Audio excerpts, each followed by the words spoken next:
In this video, you'll see whether an equal weighted index fund is better than the normal index fund that we're used to investing in, and the answer may surprise you. First, let's briefly get into what is an index fund, how they are created, and how they perform. An index fund, as the name suggests, is a fund that tracks an index, meaning it seeks to deliver the same returns as the index. They can achieve this in a few ways: by fully replicating the index itself, synthetically through financial contracts, or by sampling a subset of the index securities. For example, there are many index funds tracking the very popular S&P 500 index. These funds include the Vanguard's VFIAX, Spider's SPY, and iShares IVV. Tracking the index is not always accurate, and deviation from the actual index performance is called tracking error. Sometimes this error works in your favor, other times against you, so it's a good idea to stick to low tracking error index funds. Now, the S&P 500 index itself is weighted by market capitalization, meaning that the proportion of each of its constituents relative to the total fund is based on a specific factor, which in this case is market capitalization. But how is this market capitalization calculated?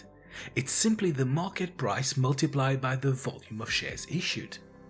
To illustrate this, let's take a very simple example. Let's assume a fund is made up of two types of shares, A and B. A has 20 shares worth £4 each, and B has 10 shares worth £2 each. That means the market cap of A is £80 and B is £20, giving a total of £100. Obviously, I chose these to make the numbers nicer. So in this case, if you were to create a fund comprising of these two shares by market cap, A would get 80% and B would get 20%. Now, let's assume the share price changes for B and rises from £2 to £4, which results in the total market cap rising from £100 to £120.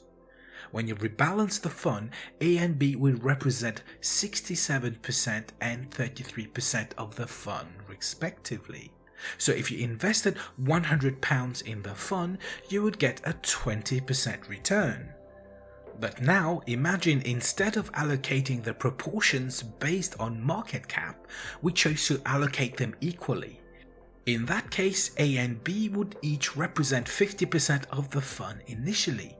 This means that if you invested £100 in the fund, you would have £50 allocated to A and £50 allocated to B, which works out to be 12.5 shares for A and 25 shares for B.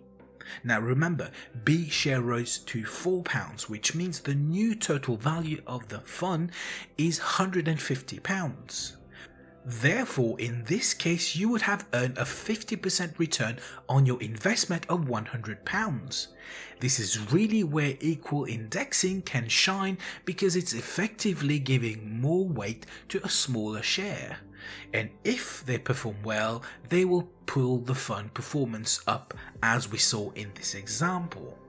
Some people believe small caps have more potential for growth, and hence why they might want to choose an equally weighted index fund. So now you understand why an equal weighted index might outperform its normal market cap weighted counterpart. But let me show you an example of the reverse, that is how the market cap outweighs the equal weights. And for that, I need to introduce an effect, the momentum effect. This momentum effect is basically when stocks that do well keep doing well, because amongst other reasons, people like to bet on winning stocks, and the more they buy of it, the higher the price goes. This is why you see a massive rally, which is fueled by short-term and medium-term investors being optimistic. It's a bit similar to the saying the rich get richer. In this case, winning stocks tend to gain more. With this momentum effect explained, let's go back to the original example, but let's say due to the momentum effect, stock A from the larger company rises from £4 to £6, while stock B barely rises from £2 to £2.25.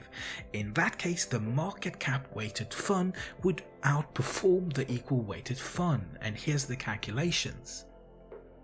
So now you've seen the theory and one example of how an equal weighted index might outperform. But let's expand on this slightly further.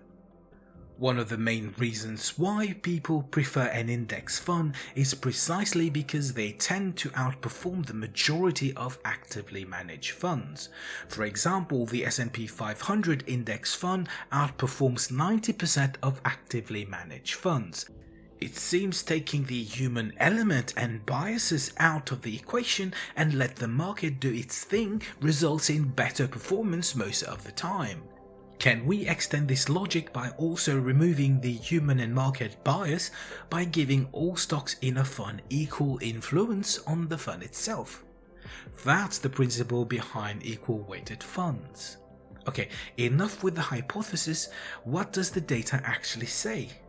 While doing the research for this, I came across this report by S&P asking exactly this question. Well, not so much of a question, but rather a statement.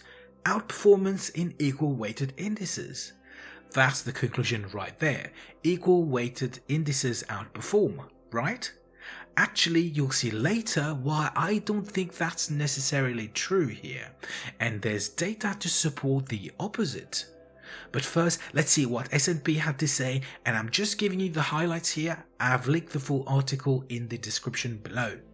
In this figure, Exhibit 1, S&P show how equal weighted indices have outperformed their normal counterparts over a 10 to 15 year period. Note, this is excess returns over the market cap weighted index. A 2.2% annual excess return is massive in the long run, given how compounding works. The report goes on to explain what might be causing the excess return, and like I mentioned earlier, they also attribute the fact that equal weights give greater weights to otherwise smaller companies.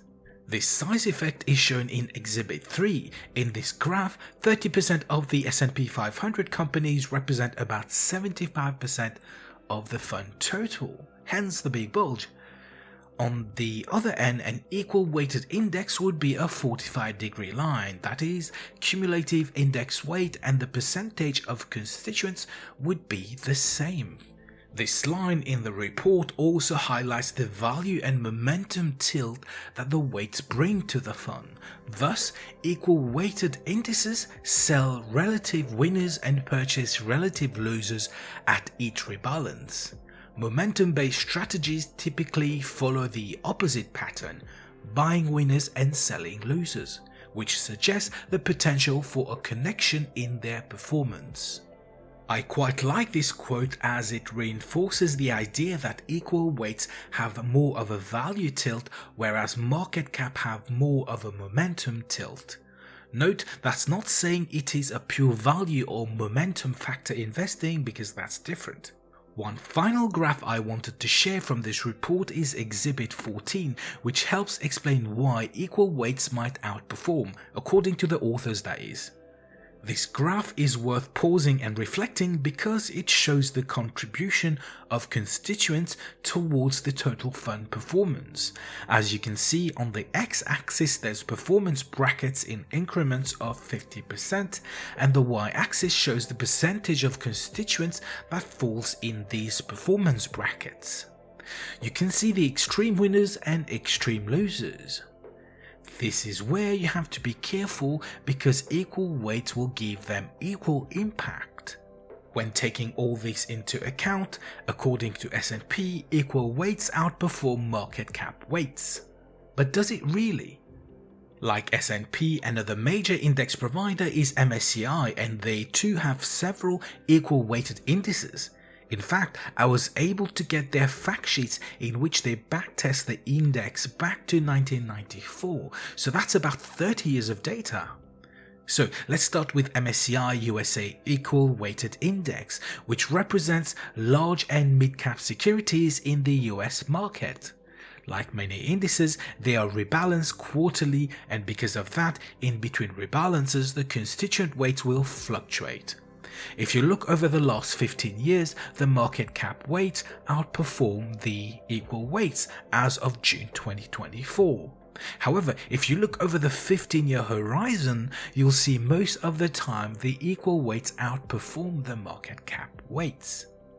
Over a longer period of 30 years, we see somewhat similar performance between the two indices, about 10% annualized return each. As expected, there is more volatility in the equal weighted fund as smaller companies tend to have more volatility in their prices. As a result, the risk-adjusted returns shown here in the Sharpe ratio favors the market cap weighted index. So okay, there isn't substantial overperformance of equal weights here, but one might argue given the risk-adjusted returns, they might prefer the market cap weights. Next, let's move on to the MSCI Emerging Markets Index, which as the name suggests is focused on large and mid-cap securities from 24 emerging market countries. Looking at the graph in the last 15 years, I think it's fair to say the equal weights outperform the market cap weights in the first half, but then underperform in the second half by a substantial margin. Over the 30-year horizon, the equal weights underperform the market cap weights, not by a lot mind you, but enough to matter in the long term. So again, the case for equal weights is not quite there. Let's move on to the MSCI World Index, which represents large and mid-cap securities from 23 developed market countries. Here again, over the 15-year period, the equal weights underperform the market cap weights. Over 30 years, the picture is the same, with equal weights averaging 7.65% returns versus 8.37% returns for the market cap weights. Again, the equal weights underperform the market cap weights.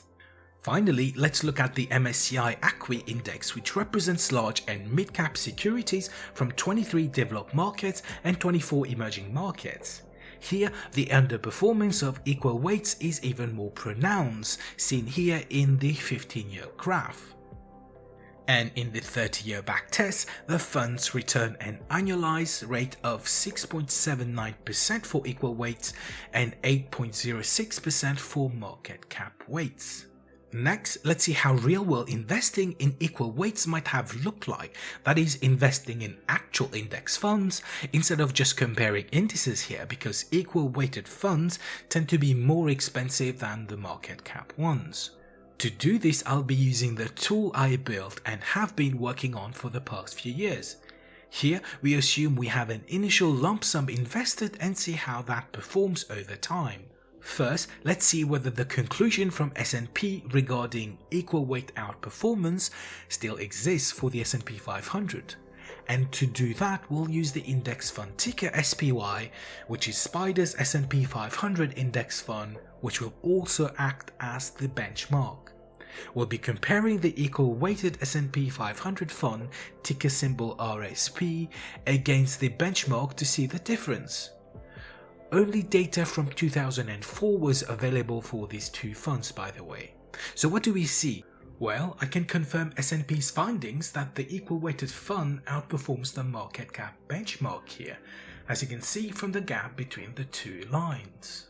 Note, however, we were using different time horizons than the report, and hence why perhaps the gap between the two was closing towards the end. How about the Nasdaq 100 index funds? If we compare the Invesco's QQQ fund versus Direxion's QQQE, which is the equal weighted counterpart, we see that the equal weights underperform.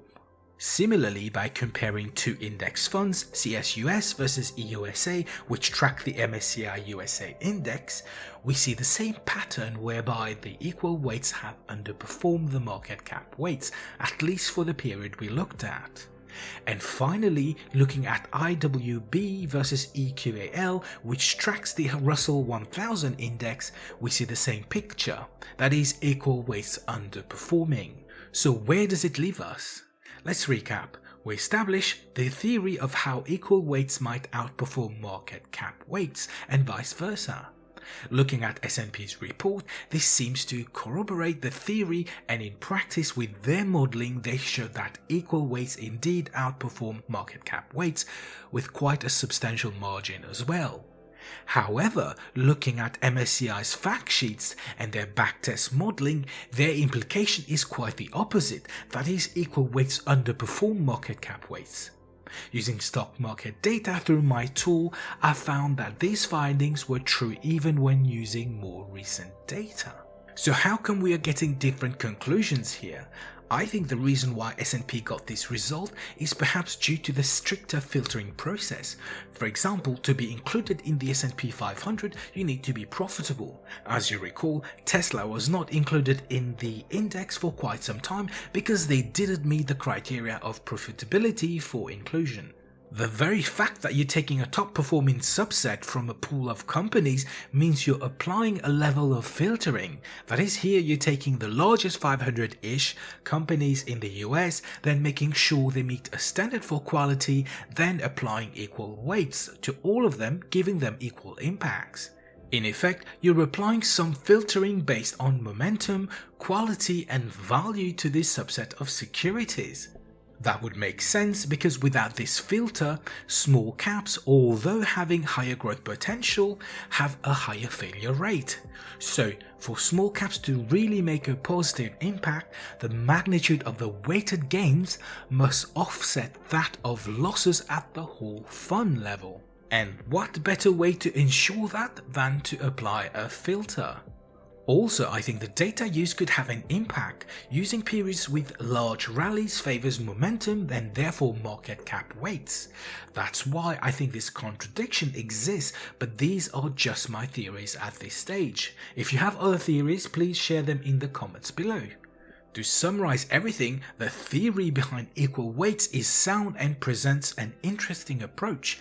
However, in practice the data shows it doesn't really work, with some exceptions.